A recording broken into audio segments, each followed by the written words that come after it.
Welcome to a new Draw My Life video. Mansa Musa was an African emperor in the 14th century, considered the richest person in history.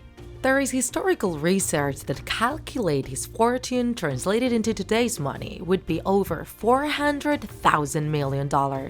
Musa was born around the year 1280 in the Empire of Mali in the northwest of Africa. The Mansa in his name is the title monarchs were given, which means emperor or king of the kings. His family belonged to the royalty, since his great-uncle Sundiata Keita was the founder of the kingdom. Back then, it was one of the richest empires in the world, thanks to the amount of gold mines in it. It was the main gold provided for Europe. Also, all commerce in the area of the Sahara Desert was controlled from the capital, Tombouctou. Within its limits were the areas we nowadays know as Mauritania, Senegal, Gambia, Guinea, Burkina Faso, Mali, Niger, Nigeria, and Chad. However, Musa didn't make it to the throne for being the son of the previous monarch. Quite the opposite, his father never made it to the throne.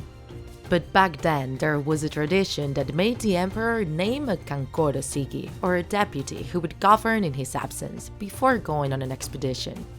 In 1311, the emperor at the time, Mansa Abubakari II, wanted to expand the control of his kingdom towards the Atlantic. He got around 400 boats ready, with men, gold, and provisions, and sent them off to explore the limits of the ocean. Only one of them made it back, all the rest sunk during a storm. But Abubakari didn't believe the survivors. He decided to go himself on a second expedition, formed by around 4,000 canoes equipped with oars and sails, and he left Musa in charge of the government. A whole year went by and none of them came back. So in 1312, the Kankoro Sigi was named Musa I, the 10th Mansa or Emperor of Mali. His kingdom lasted for 25 years, and it was the period with the greatest prosperity. In 1324, the rest of the world was conscious of his power. Musa was a devoted Muslim, and following the precepts of his religion, he started his Hajj, or pilgrimage to the Mecca. He walked for more than 6,000 kilometers with a retinue that left everyone astonished. It was formed by 60,000 men and 12,000 women. Soldiers, citizens, and slaves. The latter carried gold bars that weighed 4 pounds.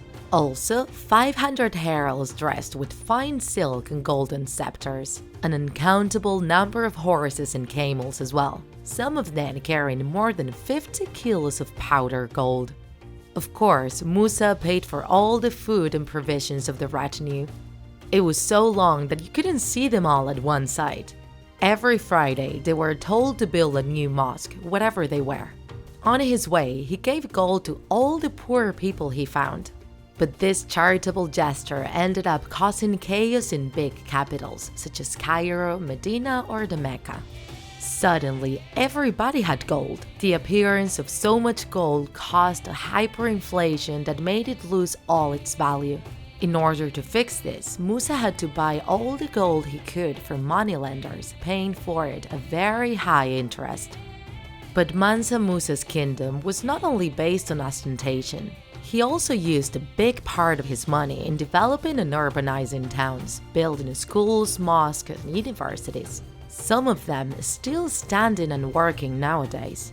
He turned the Empire of Mali into an urban civilization, with more than 400 cities completely inhabited. We don't have exact information about his death, but people think it was around 1337, year in which his kingdom came to an end. His son Mansa Maga came after him, but the memories of his greatness and power left a permanent mark, the mark of the richest person in the world. If you enjoyed this video, don't forget to like it, and if you want to see more Draw My Life videos, subscribe to our channel. See you in the next episode!